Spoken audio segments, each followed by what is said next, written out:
Então, nosso tema é reclamação no site consumidor.gov.br. O consumidor.gov.br, ele é um novo serviço público que foi criado para permitir a melhor interlocução direta entre os consumidores e a empresa que tiver algum problema. Essas reclamações são armazenadas pelo Estado e são monitoradas também pelos PROCONs e pela Secretaria Nacional do Consumidor, do Ministério da Justiça.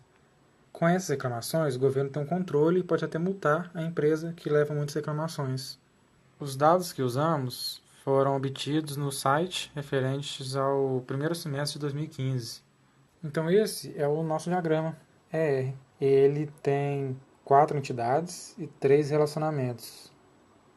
Então, o consumidor processou a empresa por causa de alguma reclamação ou reclamações que acabou em alguma finalização, se foi atendida, se foi respondida, e tem a nota do consumidor, de acordo com a resposta da empresa e a avaliação da reclamação.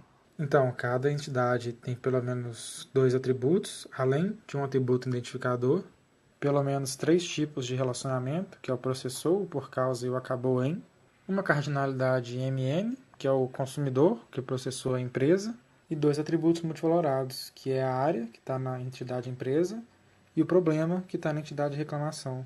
Nós fizemos algumas alterações no banco de dados original, porque não tem como atender todos os requisitos se a gente não fizesse algumas alterações. Foram criadas as chaves primárias, as chaves estrangeiras e também as restrições de integridade para deixar o banco de dados mais robusto e melhorar o desempenho. Como nós mexemos muito no banco de dados original, mudamos muitos valores, adicionamos muitos valores, essa estrutura ela deixa falhas que pode ter um alto índice de redundância nas tuplas, que deviam ser únicas.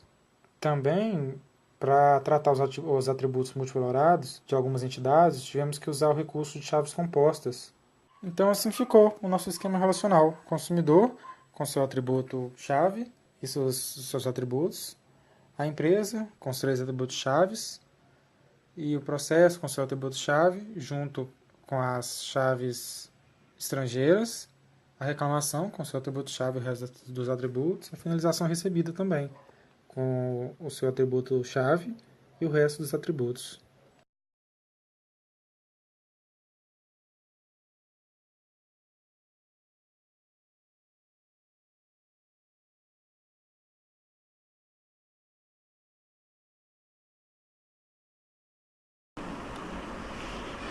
Com um banco de dados estruturado, podemos partir para a utilização do mesmo. Para a parte de pesquisas e sumarização, fizemos algumas perguntas ao banco de dados, a fim de obter informações mais elaboradas e com valor estratégico para o usuário. Como fazia parte do escopo do trabalho prático 2, utilizamos a grande maioria das técnicas, estruturas e ferramentas que nos foram lecionadas na disciplina Introdução ao Banco de Dados, a fim de melhor explorar os dados instanciados no nosso banco. Explicitaremos aqui agora também algumas dessas perguntas para mostrar a funcionalidade e a importância do trabalho aqui feito. Algumas informações estratégicas que podemos extrair do nosso banco de dados são, por exemplo, quais os estados têm mais queixas registradas, quais são os maiores ou menores queixas, qual empresa é mais ou menos sancionada, e a lista sumarizada da quantidade de reclamações que foram solucionadas ou não. Com essas informações, um usuário poderia atacar os problemas mais diretamente e mais eficientemente, podendo assim antecipar e melhorar o atendimento ao consumidor. Essa informação poderia mostrar também um gargalo em alguma estrutura, insuficiente para poder atender aquele grupo de usuários. Poderia focar em alguma empresa específica que não esteja atendendo o seu consumidor com eficiência. Poderia criar algum sistema de punição ou de auxílio para melhorar o atendimento de alguma empresa específica, e poderia criar um cenário de forma que a sociedade e as empresas entendam que elas mesmas não estão sendo eficientes ou que sim, o serviço dela está sendo suficiente para poder atender o seu consumidor.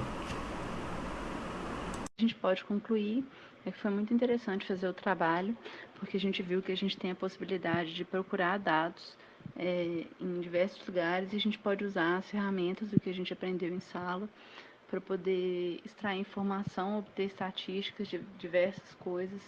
Isso é bastante interessante. Foi muito interessante também poder montar um banco de dados do zero, aprender a fazer e ver que a gente tem essa possibilidade, assim.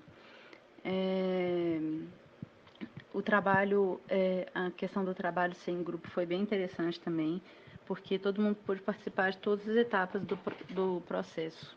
A gente não precisou encontrar presencialmente, a gente fez tudo online e foi bem interessante, porque agora com as tecnologias de nuvem e no Drive era bem interessante ver os cursores de todo mundo no mesmo documento, cada cursor era de uma cor.